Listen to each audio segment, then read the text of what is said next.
Shivani Dhillion, please introduce yourself. Tell us where you're telling from, and please tell us a story. Namaste, everyone. I am Shivani Dhillion, and I'm joining you all from Chandigarh, which is in the north of India. And I am a storyteller.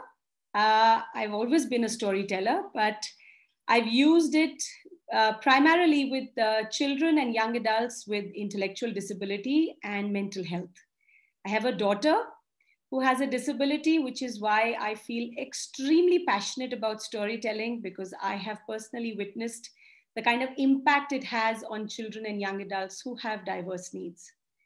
So, and here I've been listening to all of you, and I'm quite overwhelmed that I'm here as well, joining all of you. You have been in this tribe for way too long.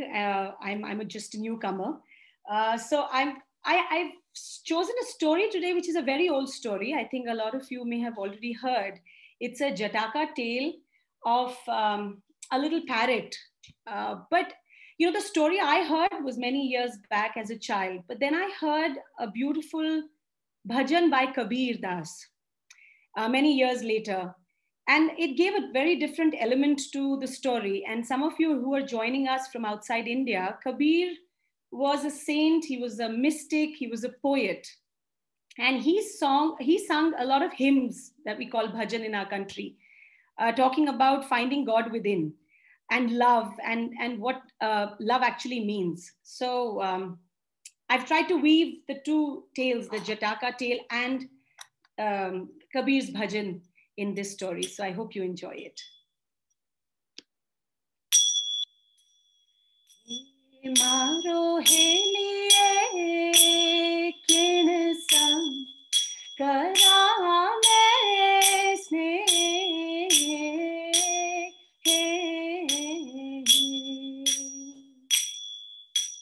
he maro heliye kin sam karame sne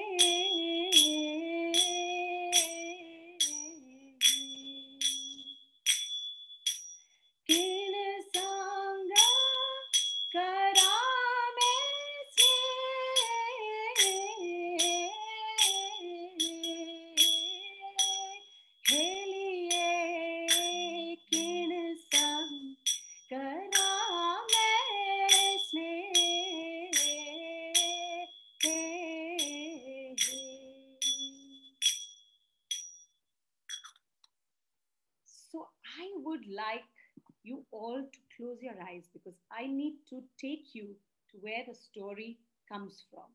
So if you all can close your eyes and just follow what I say or hear what I say, and imagine yourself in the place where this little sparrow, whose story I'm about to tell you, where she's coming from. So if you all can close your eyes and try and focus on your breath to start with.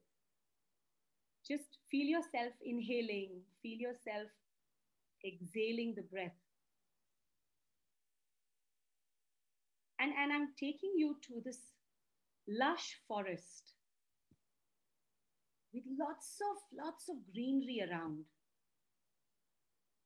There is bamboo, there is sandalwood, there are fruit trees. The trees growing really tall, as if trying to touch the sky, hugging each other as they grow taller and taller.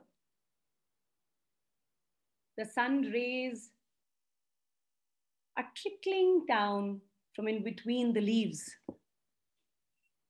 And as you're walking around, there a little rabbit runs away from you as you walk around. Beautiful red and yellow flowers all around the trees. Beautiful, colorful butterflies fluttering around. And you can hear the stream, you can hear the water in the distance.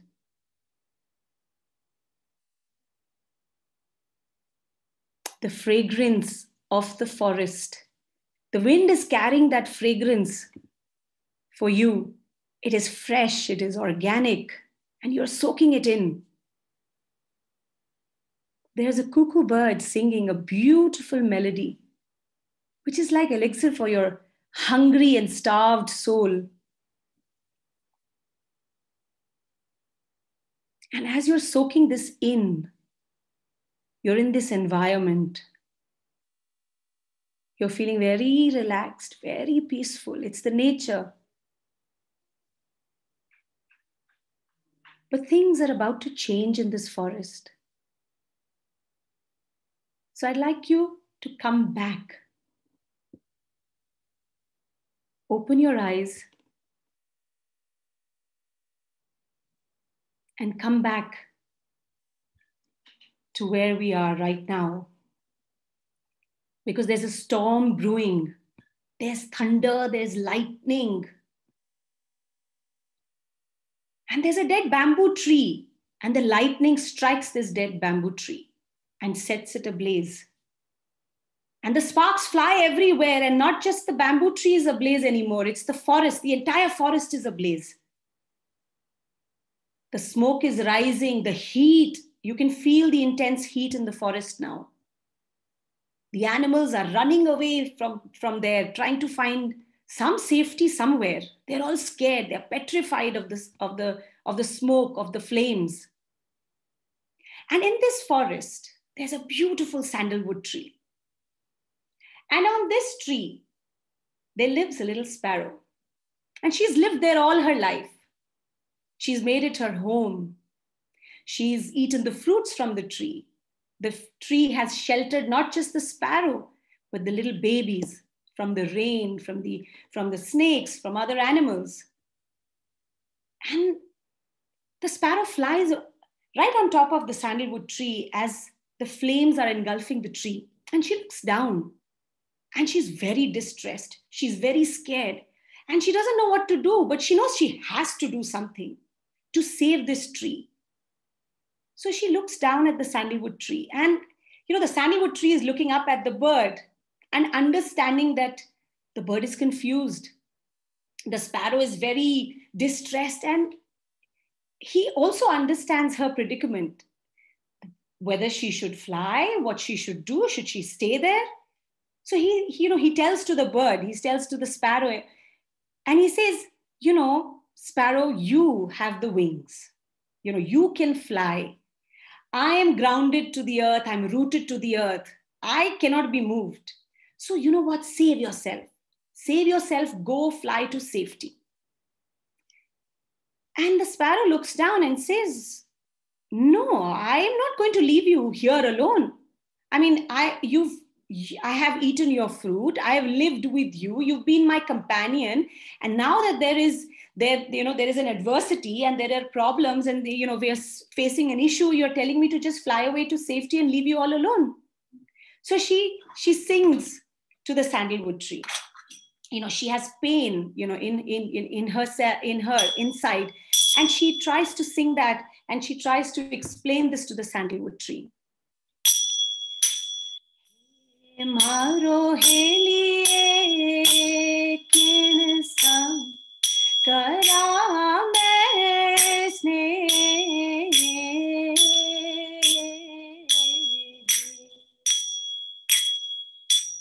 he maro heliye kin sam kara main sneh.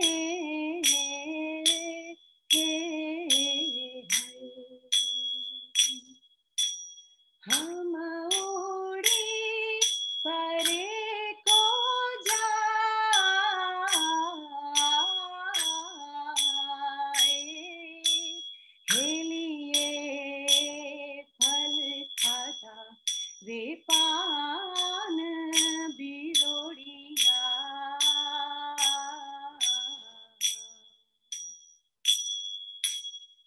So the bird is saying that I've eaten the fruit, I have jumped from one branch to the other, I've played, and now you're asking me to leave? No, I'm going to do something about it. So she looks at the animals who are trying to run to safety, and where are they running? So they're running to this beautiful river, which is just outside the forest. So there's an idea which comes to the sparrow, and she darts towards the river. She looks at the water, she dives inside the water, and she comes back up. her feathers are heavy with water. And she flies back to the forest. And the flames are coming really high up, and the heat is scorching. She can feel that heat on her as she tries to fly back to the forest. She has to find her way through the maze of the flames. And she goes right on top of the sandalwood tree, and she flutters her wings. And as she flutters her wings, little droplets of water fall down from her feathers.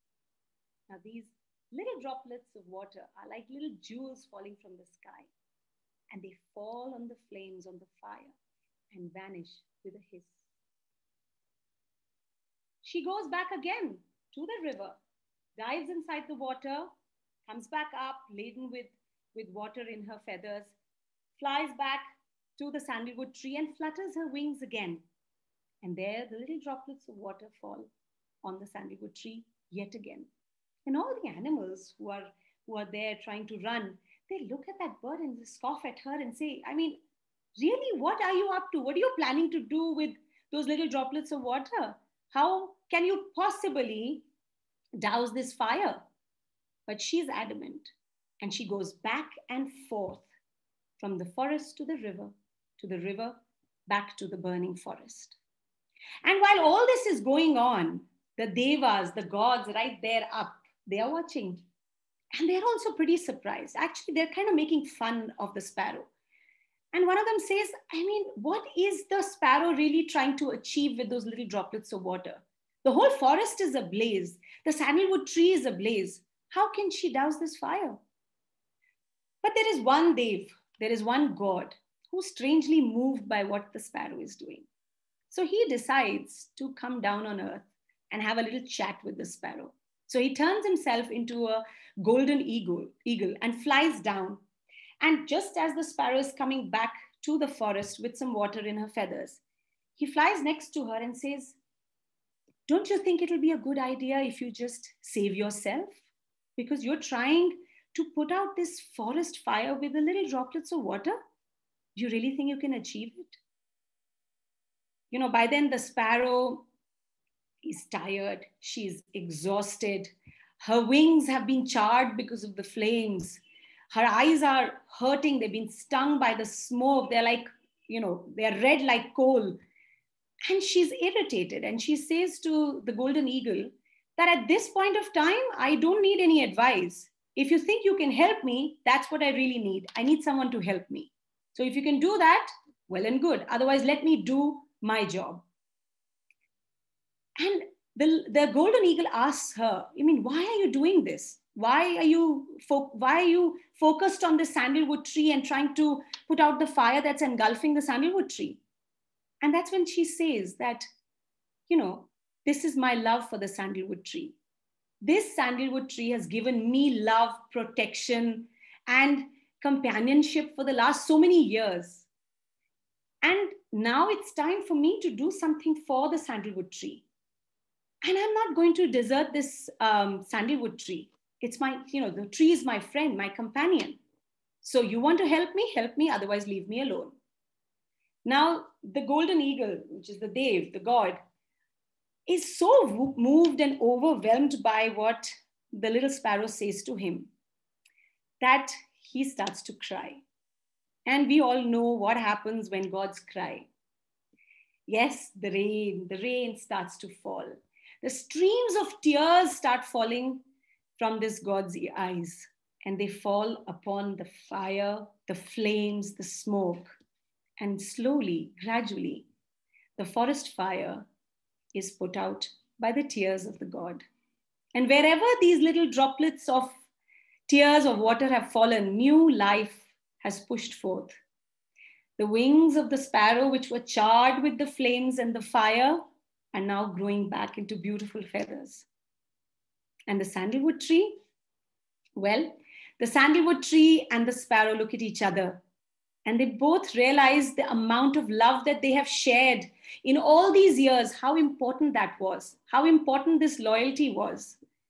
And they're very happy that they still have a lifetime to be together. So that was my story. Thank you very much for listening.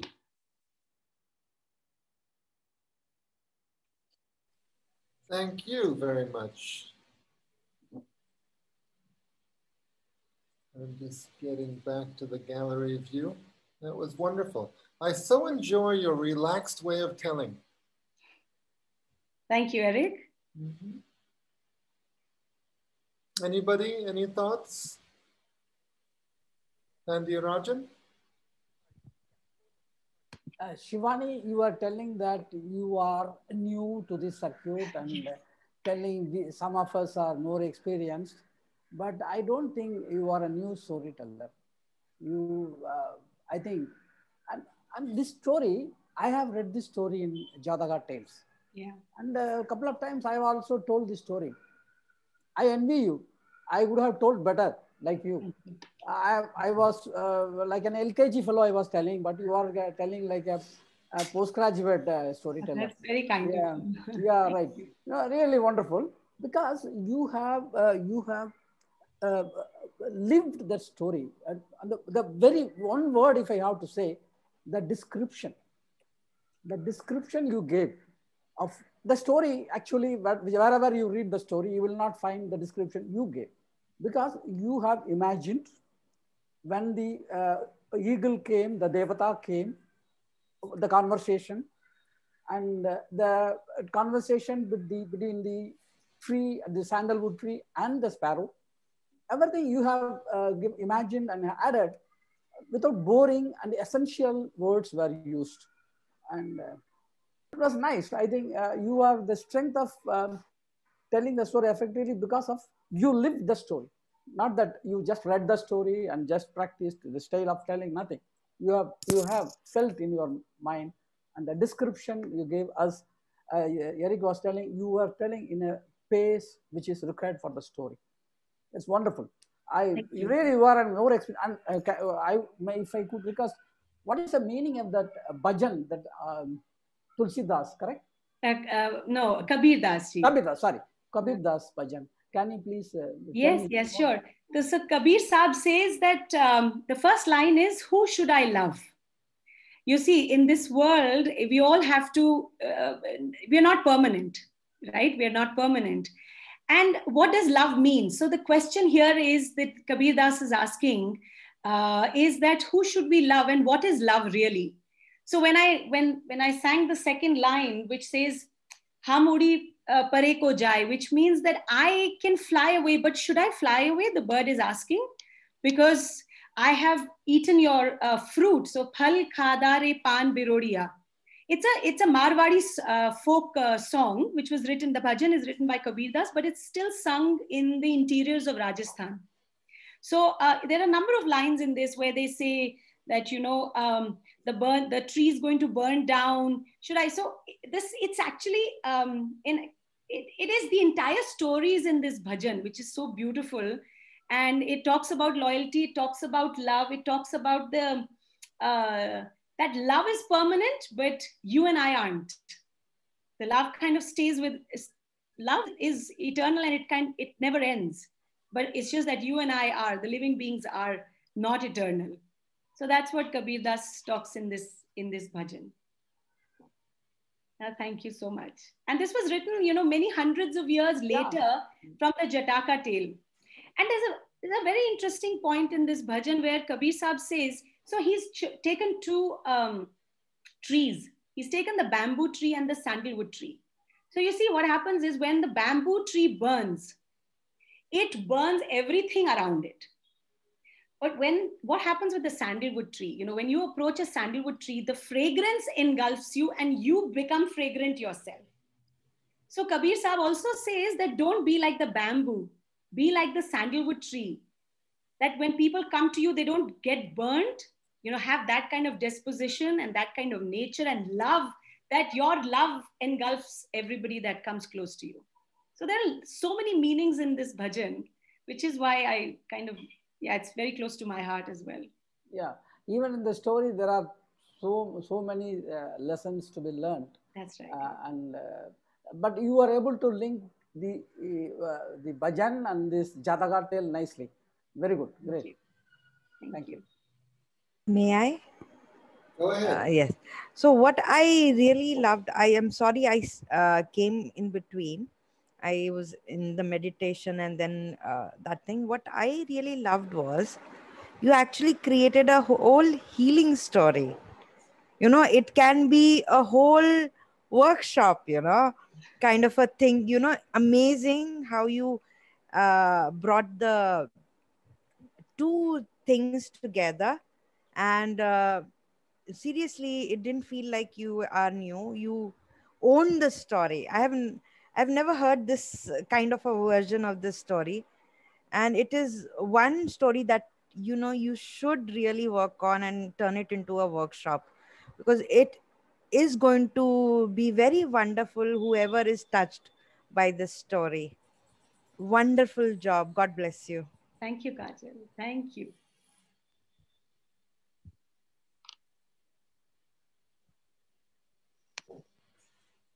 Okay, thank you very much. Hear me? Yes. Can you hear me, Shivani? Thank you, Yes, Eric. Yeah, go ahead. Yes, yes. Shivani, very, very distinctive style. Very distinctive. And, you know, I really agree with Kajal. This should be made into a workshop. You know, what happened? I mean, the five senses come alive. And now I was also going through that journey and I realized how you could have reached the children because, you know, while you're telling us to shut our eyes, I mean, it was a totally different journey. And I think singing Kabir Das and the way sonorous voice that you have, it was so beautiful.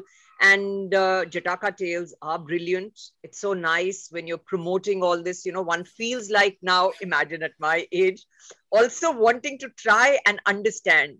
So, you know, and telling us about yourself.